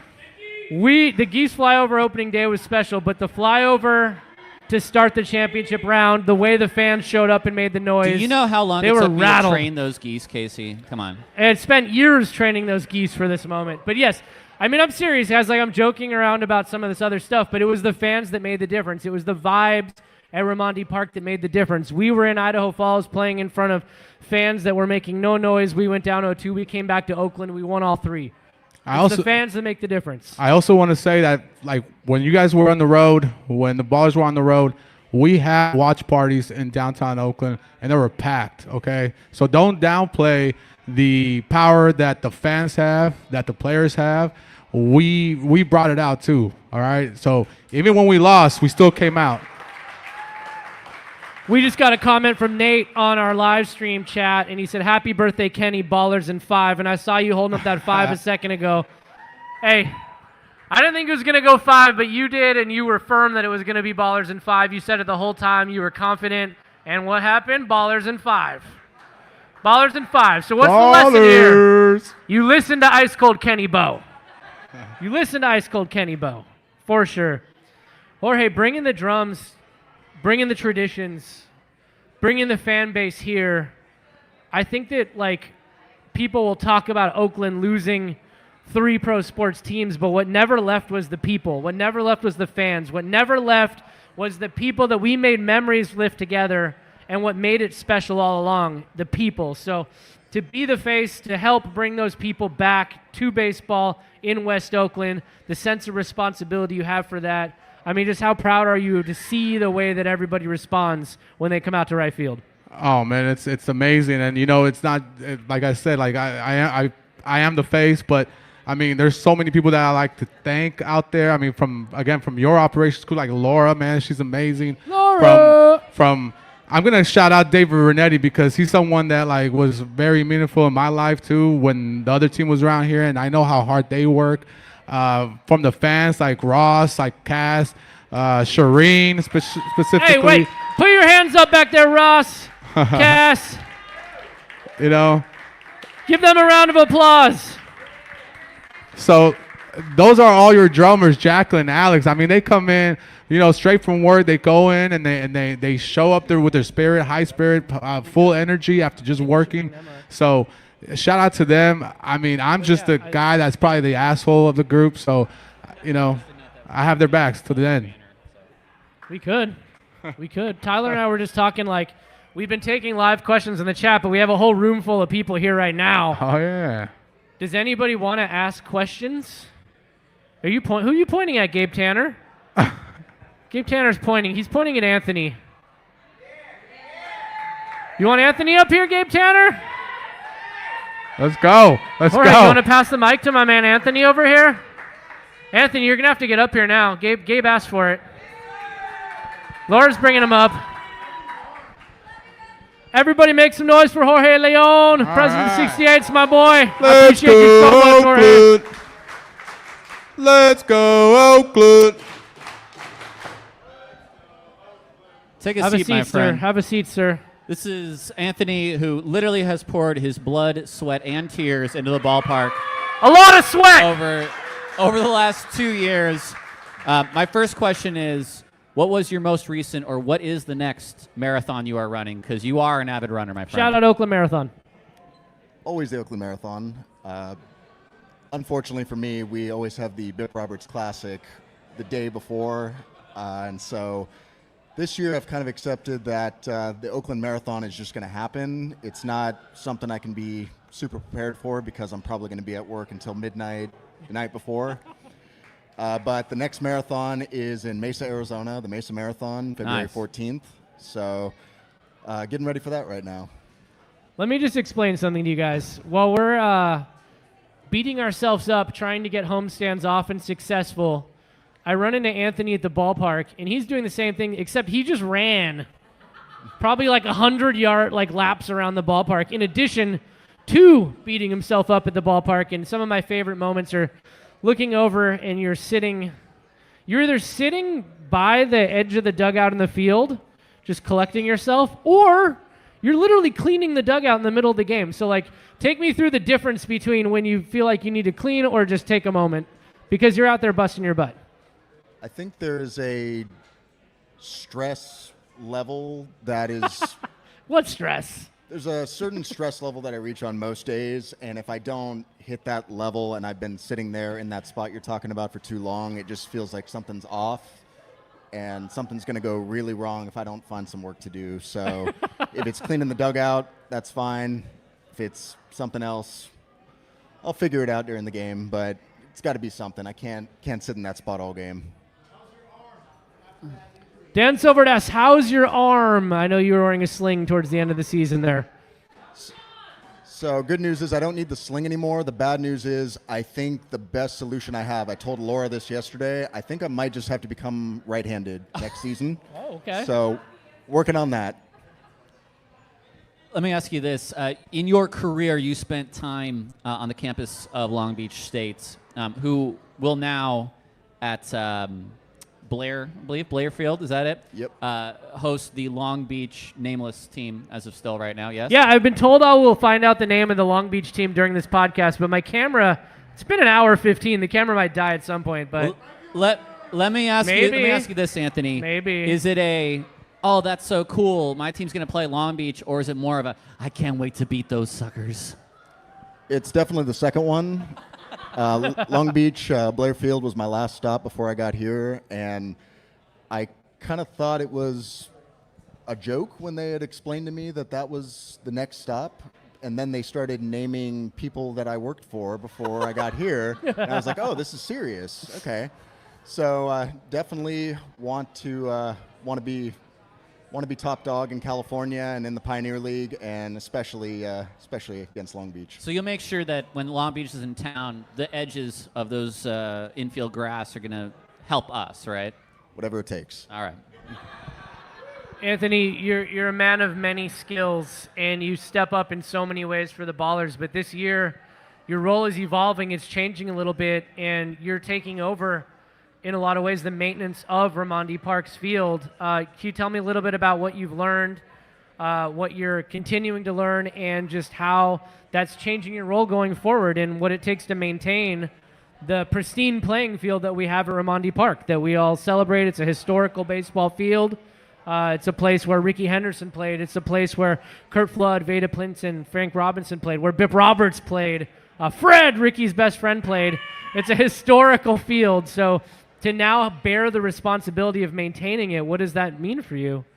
Yeah, it means a lot, and it's all very new. I actually just kind of took that over late last week, so it's still just learning new things every day about it, and just getting as much figured out as I can right now while there's not much going on at the ballpark each day. But yeah, just got my new mower last week. New mower! A lot of new fun equipment in the ballpark. So it means a lot to me, especially because it feels like that was one of the few pieces that was kind of missing for me in the building, just as far as what I oversee and just what I have a responsibility to. I had a small part in that on game days the last 2 seasons, just being a part of the between inning drags, but now to take on a bigger role with maintaining the field at Raimondi Park, it means a lot to me. Get into the nitty-gritty of calcinated clay and lots of tamping, right? And goose poop. Yep. Oh yeah, of course. How much feedback do you get from the team? I know that we put in a new mound at one point last year, and Jim Dietrich was expressing the way the mound needed to be. Or early in the season last year, Tyler, you remember spring training for the Ballers. I was watching our team play, and I was like, these guys are booting the ball everywhere. It's going to be a disaster. And then there were some changes in the infield. Some things were done. And our team ended up being spectacular, one of the best pitching staffs in all of baseball. Great defense. What do you get to hear from the guys that play on the field? And, kind of how do you take into effect their preferences of the way the field plays? That's a good question. I will find out this season. Good luck. I actually, Casey, I think you make a great point. We were 1-2, and we were panicking. That's the kind of standard that we have That's because here. of Damian Stone and the Raptors, that man. That is true. They came in and they looked pretty good. Damian was hitting the ball like crazy. We were 1-2. We're uh-oh, the Raptors are good. What's happening here? We were 1-2, and Paul was pacing back and forth. And we could have panicked, but we didn't. And we did not lose a series the rest of the year, except for a 3-game series to Missoula. But in a 6-day week, we did not lose another week the rest of the year. Let me just tell you guys, Paul Friedman not here today, but I get so many text messages from him on game day. Laura's grinning right now. Tyler knows. A CEO, a co-founder as passionate as him that helped deliver this, that guy cares so much, and he cares so much about this franchise, and I just love having the opportunity to work with him. And any little thing going on during game day, he's checking it out. He's like analyzing it. He's prepared to help fix it. He wants absolute the best for you guys, and I just can't stress how fun it is to work for this organization, work for someone like him that cares so deeply, right, Tyler? Well, I think it's fun because Paul, growing up an A's fan, as I did, as you did, and who thought of that team as we need to win the World Series every year. I mean, that's the kind of standard you want to have for your ball club. Which that's is what you why want out of an owner. You want to win every year. You want that drive. The disappointment of maybe, let's say, the last 10 years that wasn't the case. That's something we wanted to have here. We wanted to have it from day one. I think Paul was very adamant that was the case, and that was a vision which I loved, and he's willing to put his resources where his mouth is on that, and he wants to win. And that's the great thing about him. He wants to win, even at this particular level, and he's a ton of fun to work for as well. Yeah, Paul and Brian Carmel, the co-founders of this team, standing at the gate, greeting everybody, thanking everybody for coming, taking instant feedback. I mean, in most instances, you could come to a place like Fieldwork and, like, where else could you say you could just have a beer with the owner of your team? It's just like, it's so uncommon, and it's so special that we have that here. And this is late-breaking news. Daryl just pointed me out to this. We got a message from Tremaine Cobb. The first comment from Tremaine Cobb Jr., who just re-signed with the Ballers. He said, quote, "I'm excited to be back, and I'm ready to two-peat." Ready to two-peat. Shout out Tremaine Cobb Jr. So excited to have you back. We still shockingly have battery power on that camera. So, Anthony, you want one more question for Anthony? I do, because Laura talked about Anthony. Anthony, will you talk about Laura? Oh, yes, please do. How much time we got? Until the battery dies, baby. Laura Geist is my best friend.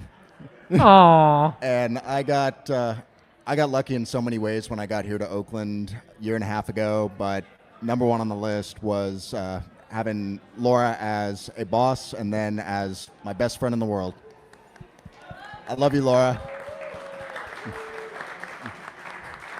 I could keep going, but... Do you remember the fun early days of our little office on Broadway and our one whiteboard? I do. That was fun, and then all the actual work started. Yep. And then came all the black coffee and Advil. Yes. And the diamond almonds. Oh, blue diamond almonds, yeah. Top-notch stuff. Celery, yeah. This man exists on celery and almonds. He runs marathons before games. He does so much for our franchise. Thank you so much, Anthony. We appreciate you. Thank you, guys. I've been letting people pick who the next guest is, but I see somebody that I need up here right now. And that's Ben Verhoek over here. Ben, come up here. Come up here, Ben. Ben owns Pastime Tattoo just right over there. He tattooed Bella, Gabe Tanner's girlfriend. He tattooed Joe Horton right before this podcast. He brought the speaker that saved all of our butts today. He produces this. He jumps into the broadcast booth. He helps post all the highlights on social media. Ben wears many hats, and I just want to acknowledge Ben because I think that he's one of the hardest working people I know, an entrepreneur, an amazing fan, and somebody that brings a lot of great content to you guys. So Ben, yeah, Jorge's tattoo artist too, my tattoo artist. He did Tyler Petersen's entire chest and back tattoos. No, next up his face. We're getting his face it's true. next. If I took this off, I look like Chris Anderson from the Nuggets. So it's true. So Ben, we're here in San Leandro. A lot of the reason we're here right now in San Leandro at Fieldwork is because of you. Well, True. I grew up here. This is This is my old stomping grounds. My shop's right up the street. I have a lot of roots in this community, and I'm very stoked that we're able to do this basically in my old backyard. So I'm very happy for it. I mean, can you even believe that this is happening right now? It's crazy to me. It's just like crazy to me, and I'm sitting here watching it. I remember hearing Dan throw the idea around, and I'm like, yeah, that would be cool if you could pull it off. And then here we are. We got a ton of people here, and everyone's having a great time. I'm having a great time. Everybody here having a great time? Yeah. Love it. Ben has done over 50 Ballers tattoos. I added have one today. of them. Joe got one of them today. His second. Joe got one a little bit too high on his left thigh. Again, if you were just now tuning in, oh God, here we go. There it is! Hey. Joe Horton's thigh, everybody! Children, avert your eyes. Cue the saxophone music. Wah, wah, wah, wah, wah, wah. Ben, take me through what a privilege it is to have such a pasty white canvas to work off of. I had to put sunglasses on because I was getting blinded. But I just want to say I've really enjoyed my time working with the Ballers. I worked with them in the press box all last season, and I was able to, do the tattoo giveaway again. And I don't do it because, I'm trying to get into the business or I'm I need the money or anything. I do it because I really enjoy it. I really enjoy baseball. I really enjoy what the Ballers have brought to those of us that grew up with another team and that broke our hearts, and now we have something to fill that hole. And I just do it because I love hanging out with all these people here and all these people here. So thanks to everyone for being so cool and a part of this awesome community we have. Ben, let me ask you this. How much fun did you have up in Yuba Sutter with my good friend, Nevada Cullen, who is the other broadcaster for the Ballers who will not be returning next year, but you got to call some games with him. That experience as a professional baseball analyst. Let me just say, I learned so much that day. No cheering in the press box. Yeah, that specifically, yeah. But I always, watch games, and I'm like, that would be a cool job. I feel like I could maybe do that. You just talk about what you see, and until I got in the actual press box and seeing how much preparation these guys do, and all the stats they know off the top of their head, there's just an immense amount of respect that I got for these guys after seeing all that. And then when I tried it myself, a few innings in, I'm like, okay, I don't even know what to talk about anymore. So. 3 hours is a long time. We're about an hour 27 into this podcast. But I really enjoyed it. It was a lot of fun. And for those wondering, the new Nevada next year, we're down to a top 6 candidates. Ooh, maybe a little reality TV show, America's Next Top Nevada? America's Next Top Nevada. So we are going to have to maybe find a winner amongst them within a week. We might have to do it live at Fieldwork. Right? Put them up here live at Fieldwork, make them broadcast their way through a drinking of this trophy, and see who can keep it together the most. That'll be the rite of That might passage. be the final boss. Just a drinking contest. Or just a drinking contest. I mean, you got to be able to hang if you're going to be a member of the Ballers. My favorite call of the year by Ben, Eastside Santos, grand slam in Yuba Sutter. Right before he hits the grand slam, Ben says, all they need is a bloop. Grand slam happens, and all you hear is this. And then what everyone didn't see is Nevada taking over the call and saying, blah, blah, blah, blah, blah, blah, blah. But at the same time, he's like, no, you don't do that. So that's the day I learned that. Number one rule in journalism, no cheering in the press box. Let me ask you this, too, because we kind of walk this line of being professionals, caring about what we do, but also having a ton of fun and being totally irreverent, because that press box is a lot of fun. Oh, yeah. As long as you get your work done. So between Nevada, myself, and Mark, and you, and everyone else that comes in and out on day game employees, what's it like when you finally, let's say, maybe got your routine down to sort of shoot it around up there? It's a lot of fun, and I think you described it pretty well in the sense that everyone there is very professional in what they do and care very much that the game day experience is what it is, and everyone does the best that they can, while at the same time having fun and joking with each other and all that kind of stuff and talking crap behind the broadcast and everything. So yeah, it's the behind the scenes fun that we love to do. And more than once in the 60-second radio breaks that we had, not great when you're making a bathroom run, did I tell you, put on the headset and I sprint out of the box. It takes me, I think, about 20 to 30 seconds to finally stop breathing hard before I can put that headset back on. But Yeah. I've made you jump in a couple times. Yep. It's usually just like this. And we're back to Ramondi Park, and here's Tyler. But yeah, your time's getting a lot quicker too, which is impressive. Yeah, Coach Camilo. Shout out, Coach Camilo. Oh yeah. I'm seeing Gabe Tanner, Baller starting pitcher, 11-0 on the season, intergalactic champion of the world, was just up here drinking out of this. He's pointing to this pasty man in the hat. Joe. Can we get them both up here? Can we get them both up here? You're going to have to help pass the mic. I guess we're going together. Okay, all right. Here's what we're going to do. Come around here. All this bathroom talk got Tyler motivated. I know. I feel like I'm in mid-season. He's going to give up his mic for a minute. I'm mid-season and do a bathroom run. Here you go. All right, Tyler, everybody get your watches ready. 30 seconds. Get it started. Has anybody drinking from this thing? Everybody's Gabe, drinking Laura? from it. Have you been paying attention, Dan Silbert? Yeah, go for it. Everybody's drinking from the trophy. Here we go. Yeah. Be careful. It's very heavy. Let's go, Dan Silbert. All right, Joe, while he chugs the whole trophy, why don't you tell me a little bit about how excited you are about today? I think I got most of it. He made a dent, everybody. He made a dent.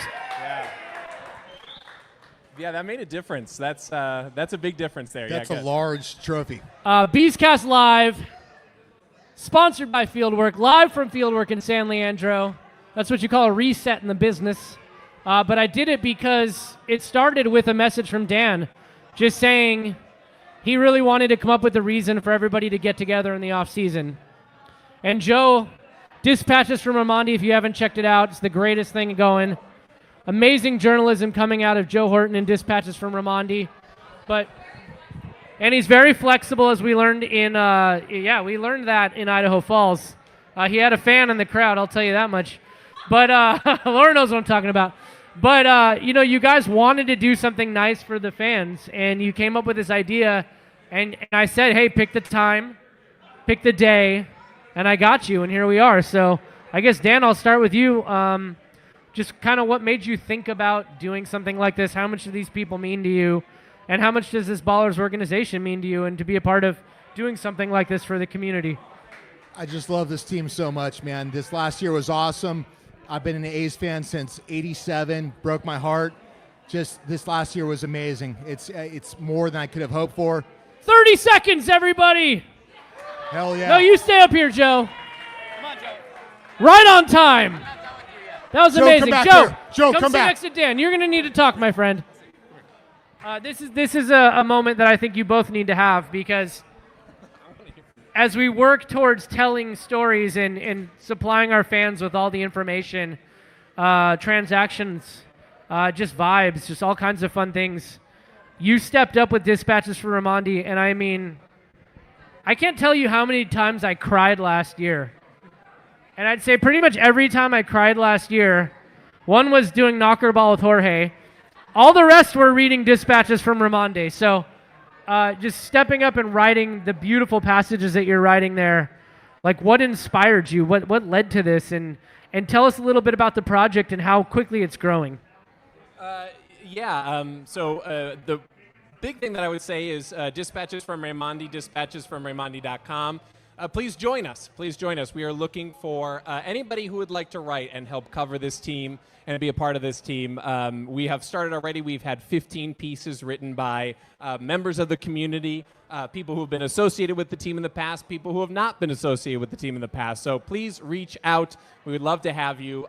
It's a tremendous opportunity that has been provided by the team to get to know this community better and to help cover this team. So highly recommend, please join us. But if I could say, I would like to hear from Dan a little bit more on putting this together, because this is your brainchild. This is a genius event. I'm so glad to be here. We're glad to be here. So tell us why this event. Well, really quick before Dan jumps in, he said it was going to be from 5 to 7. I'm like, wait, so like, do I have to talk for 2 hours, or like, are we just going to hang out or what? And I was like, you know what? Let's just fire up a live and see if we can make it 2 hours. So Dan, you got about 26 minutes to fill. I'm just going to step away. 26 minutes to Dan Silver, everybody. So I slightly made this happen just because I love this team so much, but this is the guy, man. This is the jack of all trades. This is your director of game day operations, baseball operations, social media, friggin' everything.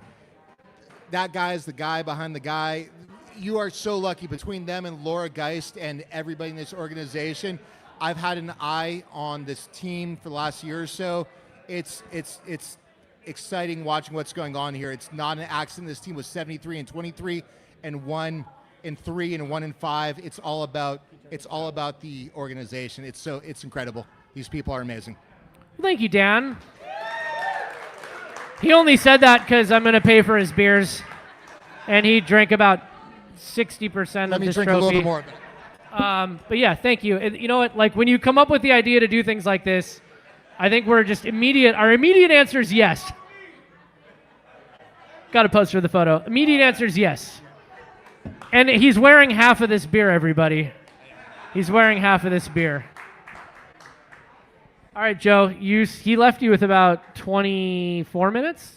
You didn't need much time. Let me ask you this, Joe, because I believe that I first met you at Fans Fest when you were playing around with the idea of dispatches. Yeah.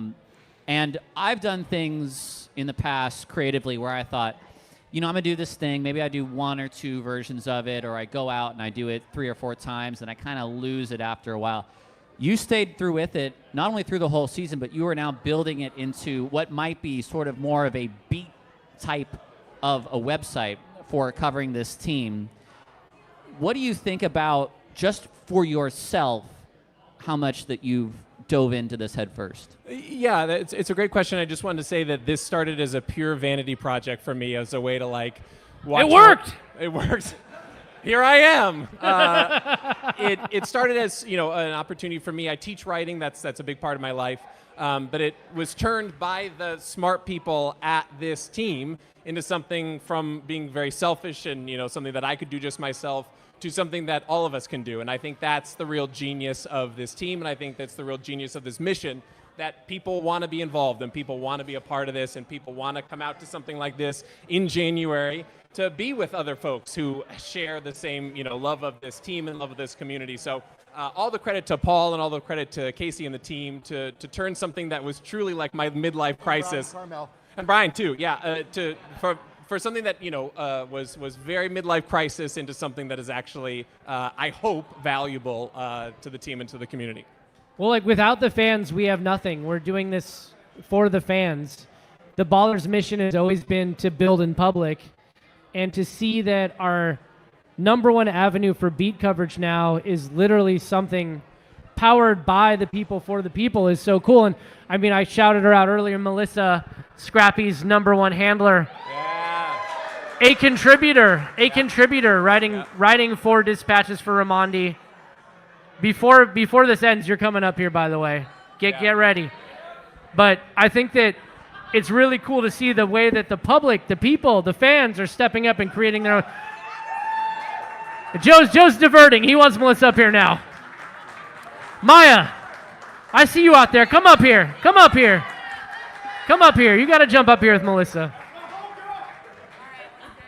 A lot of people come to Ballers games, and it's funny. I stand at the gate sometimes, and I've had fans run up to me and just like drunkenly give me a hug and say it was the greatest day of their lives. And I go, dude, we freaking lost. What are you talking about? And they're like, we don't care. It was so much fun.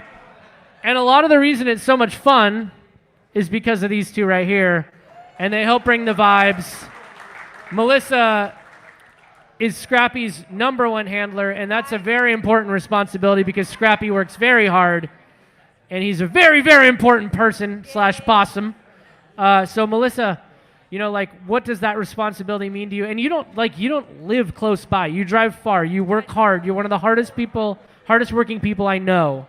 I just want to give you your props, and I want you to hop on this mic because I know you're a podcaster, and I know you're a Dispatches from Raimondi contributor. So say hello to the fans. Say hello. Hi, everybody. I just want to say I want to thank the Oakland Ballers for giving me an opportunity. I am from Modesto, California. For many who do not know, I did actually apply for Modesto Nuts when they were around. They declined me, but Oakland Ballers gave me a chance. Biggest so mistake I'm they've ever made in Modesto. Thankful. Whatever happened to the Nuts anyways? They're gone. They're gone. But I'm excited to see the rivalry when it comes to Modesto, California. You guys are more than welcome to stop by my house. I got y'all. So, yeah. And I want to thank a big shout out to Scrappy for giving me the opportunity for being his handler. I love you. Thank you so much for trusting me. And I cannot wait to see many of you guys out there. So, yeah, thank you. Maya, you came on last year, made an immediate impact, and brought a ton of amazing baked goods as well, including this cake we just had for Ice Cold Kenny. But can you just tell me a little bit about your immediate impressions for the Ballers? I know you're a lifelong Oakland sports fan, and to be able to give back to these people, this community, bring this joy, bring this entertainment, bring all the sweet treats. Tell me what a game day is like for Maya. All right, yeah, so game day starts with me waking up, going to work, getting off, immediately baking, pre-packaging everything, self-serve, making it cute, making it demure, and then showing up to the field early to make sure the boys are able to eat. And on the road, too. You show up on the road. Oh, you that show up too, on the road with that Melissa too. and Ice Cold Kenny, getting in everybody's heads, bringing signs, bringing art. Maya made all the signs that we had on the cars during the Ballers Championship Parade. I don't think a lot of people know that. I was about to say, all the creativity that goes into day of game operations, Maya has a hand in it because she is going the extra mile as an employee, as a fan, as a friend to make sure that everybody gets what they need. And then she goes a little bit more. How many different things did you bake throughout the year because you wanted to, just on your own? All right, that's a great question. I want to say at least 10 different recipes were tried. What's your go-to? I like Maya's Rice Krispie treats personally, but what's your go-to? How do you keep us powered? How do you keep us powered out there? Rice Krispie treats and energy drinks. Celsius. And Diet Coke. And Diet Coke. I was going to say, if you put something in any of those treats when you gave them to the boys that helped us go 73-23, don't tell me and just do it again next year. Whatever that recipe is, I'll take more of it. And Laura's like, shh. I often show up to the ballpark very tired, and then when I run into Maya, she always hands me a Celsius. Right. So if I'm running around like a screaming lunatic during game days, you can blame her. You can blame her. I think it's necessary, though, right, Tyler? I think you kind of want to be a screaming lunatic sometimes. Especially on the mic. Especially with a microphone in hand, right? Absolutely. Melissa. Yes, sir. Talking to Joe, writing for Dispatches. Yes. Tell us about your most recent piece. Is there another piece you have that you're working on? What's coming up next for you? Besides working on Brown and Zion, I'm not doing nothing next, but I'm more than welcome to. I just want to thank Joe, honestly, for just giving me the opportunity. This has, advanced, what I want to do in life, because I do want to be a sports anchor. I am in school right now for that. So my journey just continues, and I just want to say thank you for the Oakland Ballers just in general. Thank you, Joe.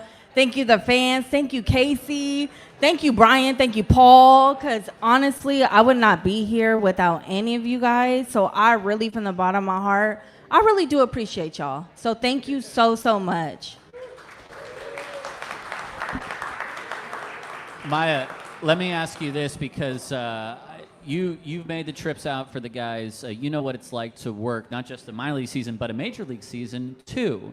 So I'd like to know from your perspective, being down on that field with that group of guys who are all just great guys, what it was like this year to work that close, both with the fans and the players.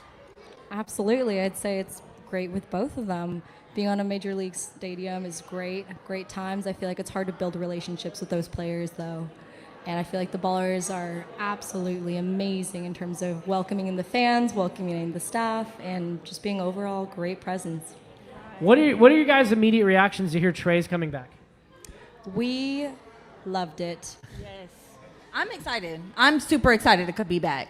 I'm super excited to get another championship. It was lit when we won, and I wanted to do it again.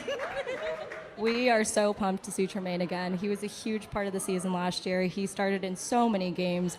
A lot of guys would ask for days off if they needed it to recover. Tremaine played almost every single game that season. He was a huge backbone. He was a stellar player. So we are so pumped to have that backbone of our team back. Yes. And we also love Voss Water. Our little inside joke is calling Tremaine Voss Water because he didn't know what Voss Water it was until she introduced it. So. And every time he drank it, he hit a home run. Right. Let's keep it coming. Every game. I thought you might be paid up by the mention, so if you also have a little action on the side with Voss Water, I wouldn't be mad too. All right, we're running out of battery power. We're running out of time.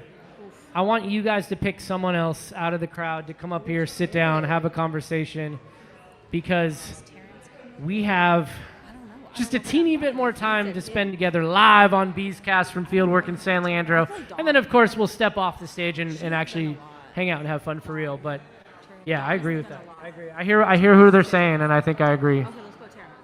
Let's do somebody behind the All right, we'd love to queue up Terrence, one of our favorite photographers. Oh! Yeah, Terrence! Come on. Terrence! Maximum effort. Terrence, if you come up here, you got to bring Daryl with you. You got to bring Daryl with you if you come up here. Daryl, too. Come up here, guys. Come up here. Yeah, we want both of them. Yeah, We need both of y'all. Behind the scenes. You know, Melissa and Maya, they made a really good point here because there's a lot that happens behind the scenes during Ballers games, and to be able to see everything that takes place, a lot of it is through the lens of Daryl, Doc Lavin, through the lens of Terrence T. These guys took some amazing photographs. It's been such an honor to have them with us with this organization. Like, our social media looks good, and a lot of it is because of the pictures that these two take. So, Daryl, I'll start with you because the mic's already in your hand. I mean, just like I met you last year, you know the ropes around Raimondi Park. You took the most spectacular pictures. Just what was your impression of the Ballers organization? What inspired you to do this? And, like, what's the key to the art that, frankly, you produce? Well, one of the things when I heard the Ballers were coming into town and I saw that Don Wakamatsu was going to be the EVP, and I played against Don in high school. That dude was one badass catcher. But if Don's watching, Don, you never got a hit off of me. And, hey, you know. And I thought, okay, I'd love to go out and shoot some of the games. So tried to make some contacts, and I finally got a hold of Laura, came out and shot a few, and just enjoyed sharing the pictures. And my other connection was my dad grew up playing baseball at Raimondi Park against Frank Robinson and so on. So it was, I've got all the box scores from those games. And so it was kind of cool to go out there, and being a baseball player myself, it's a little easier to shoot baseball because I can kind of anticipate the game. And so I just love it. The Ballers are a class organization, top to bottom, the players, the administrators, everyone out there. And it's just a joy to be out there. And so I love doing it. Before we tee up Terrence, tell us a little bit about Gabe Tanner here, Daryl. Tell us a little bit about coaching Gabe Tanner. Ballers ace, Gabe Tanner, everybody. Actually, you guys already know. I mean, you don't get to do what he's doing now without going beast mode. He is a beast. He was a beast when he was younger, and just a pleasure to be able to work with. And it was a crack up getting to talk to him in the dugout. And the thing, Gabe, that I have to make sure I do is keep my mouth shut, because you got a great pitching coach with the Ballers. You've got an incredible pitching coach. And so, yeah, Gabe was a beast from day one. Still a beast.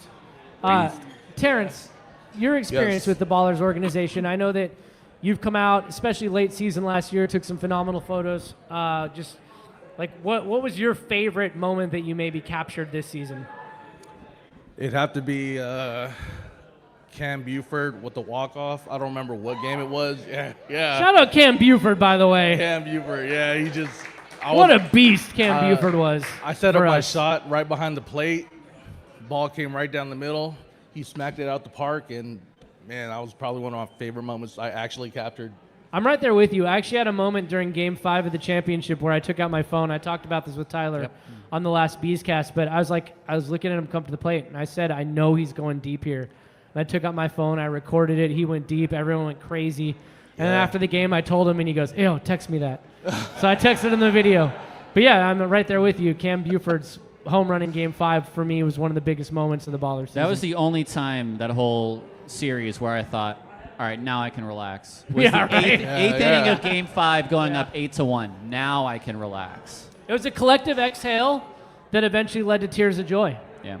Cam was great, though, because right after the, like you're saying, right after the game on the field, he and his father are both there, and both of them, same demeanor. So what's the offseason like? Cool, calm, collected Cam Buford, for sure. A man of very Live it up, few dude. words. Come on, live it up a little. Yeah. Very few words. He let his bat do the talking, though. Yes, and now he will go to Sioux City. We're still working on trying to get him a major league job if we can this year, even though he's on another team, because we still support our players from last year until the day that they put on another jersey. So we still hope we can get Cam something so that he can move up to where he wants to be. But if not, he's going to go to a higher level where I hope to see him do really well. I have a question for both you guys. Now, Doc, you've been involved a little bit longer, but I'll give you the same question that I'll give to Terrence here, which is, at what point, because I've worked gigs before where, you know, it's a job and you want to do well for your client and yourself. But I'd have to imagine there's one moment when you're like, ooh, I'm a fan now. Now I really want them to win. This is just beyond me coming out. This is, I want to be part of this, and this is really, really awesome. Yeah, I think the first season, just getting to know some of the players and sharing the photos with them was really cool. And then coming back and opening night, walk off. Tremaine Cobb, everybody. Tremaine Cobb, walk off. It was like, all right, this is it. This is it. This is real. I'm in 100%. Yeah. Terrence? The moment I caught myself being a fan was, I think at the end of the game where people, you guys just do the high fives, and I'm just in the background or the last guy getting the high fives, and I appreciate being in part of that line, really. We asked Terrence this question. I want to ask Daryl the same thing. What was maybe the pinnacle, your favorite photo? What was your favorite moment that you captured this season of the Oakland Ballers? Yeah, I think one of my favorite ones was Sully celebrating the record win. Yeah, the record win. And Sully, man, what a great dude. And I took some pictures at Cal, and then when I met him in the dugout, I'm like, dude, you were at Cal, because I recognized the tats and the glasses. And I think I have those. I sent him all of his Cal pictures. So, yeah, I think that was a moment that was really cool to get. Who has a better roar, Sully or Chewy? So Chewy's got a mean roar. Tyler, you want to weigh in on that? Best roar? Best roar, just coming off the mound after a strikeout, like, honestly, ah! I think the best coming off the mound this year, I don't know if Gabe's still here somewhere, but Noah Milliken, I think, against Colorado Springs on a 12th strikeout, had this big stomp. Reed had a really good one, a couple of those as well. Yeah. Reed gets fiery when he starts, so he is always good for that as well. Reed got fiery when he starts. Reed gets fiery when he's winning. Reed gets fiery when it gets rough. I love it. Close the door. Go have your time. Reed Butts, though, another player that's signed with another organization, a great starting pitcher for the Oakland Ballers, a lefty pitcher. One of the nicest, funnest, like, goofiest guys, but yes, when he's pitching, look out. You gotta be careful. Yeah? Absolutely. And it was great having his dad out there on the field holding the flag bearer before games as well. That's right. All right, so what's the key? What's the secret? What's the trick you've learned about Raimondi Park? Where's the beauty spot? Where's the most scenic backdrop at Raimondi? I've seen you like sneaking literally behind the net of the backdrop between home plate and the fans. Like what is your angle? What's your move to get the best content? Yeah, the first year, Tyler Petersen told me I could go back here, but I can't go past this pipe. Yeah, I went past the pipe, and yeah, and I like the view down the line, and so on, which is and Terrence can tell you this, really hard to do as the sun's going down, but I love that view, field level view down the line. Always a great one, especially if there's a play at the plate or batting contact. What do you like? I'm going to say the same thing because you kind of get the umpire and the catcher's point of view from that the backstop. And, you see the whole field. And depending if you have a wide-angle lens, you definitely get the whole field. Yep. Yeah. Is there any place, and I see Daryl, he's out there, he's taken amazing photographs at the zoo. He's taken amazing photographs out on the ocean, capturing whales and beautiful wildlife. But is there any place in the world with a more beautiful sunset than Raimondi Park during a game day? A sunset at Raimondi Park. There's nothing better. The reflection off the federal buildings. Yeah. And the firemen out there. Yeah. And then hearing, as everything's going on, hearing ice cold. Ice cold. It doesn't get any better. I think one of the best things was I went to a Giants game. Boo. I know, am I allowed to say that? Yeah, but they're in town. And I'm sitting there taking pictures, and I hear, ice cold. And I'm like, well, where? And I find ice cold Kenny out there. I'm the only photographer in the stands taking pictures of the beer guy. You know? He's so photogenic, though. He is. Look at him. He's a handsome young man. Ice cold. Ice cold. And Mayor Mike, dude, Bearded love seeing Mayor you Mike. out there, man. Firing the hot dogs out there. It's great. There's so much to take pictures of beyond just what's happening on the field. The fans and Scrappy and so on. Everyone's always in a good mood out there. Yeah. It's a great time. It's a great time. The vibes are incredible at Raimondi Park. I know that, like, if you haven't experienced it, it's hard to explain it, but the vibes are just immaculate. You very rarely, if ever, see any drama. Everybody gets along. It's just so much fun out there. And, again, it's all set, and it's a testament to the fans. It's a testament to the people that come in and set the tone for us, and we just do everything we can to make sure that we're living up to your expectations. This is a major league sports market. You deserve major league quality product, whether it's a Pioneer League team or not. We try to deliver major league quality output for you because that's what you deserve. And this is everything. Like, our goal every year is to win the championship for you guys because it means everything to us. It means everything to our community to see the tears of joy in the stands when we finally brought a championship back to Oakland. Got the key to the city, got the parade, got the party at Prescott, all of it. We do it all for you. Thank you so much for coming out here. We're running out of time, but we'll still party. I cannot believe this battery is still going. It's insane. I think all your energy is feeding it. Dan Silver still has to drink the rest of this trophy. This was his idea. He has to drink the rest of the trophy. Tyler, do you have any other news you want to break? We got like a minute left here. What else you got? I see the Ballers player management system here. I see the roster. What else are you holding back on us, Tyler? There is a trade which we are currently working the paperwork through, which we'll be happy to announce in the next 2 days. He's full of surprises, everybody. Tyler Petersen is full of surprises. I will say, if folks are interested on what's going on until May comes around, right now January is a really good time for pro days and pro tryout camps. Aaron right now is in Arizona scouting a number of professionals at a camp. He'll move over to California for the California Winter League.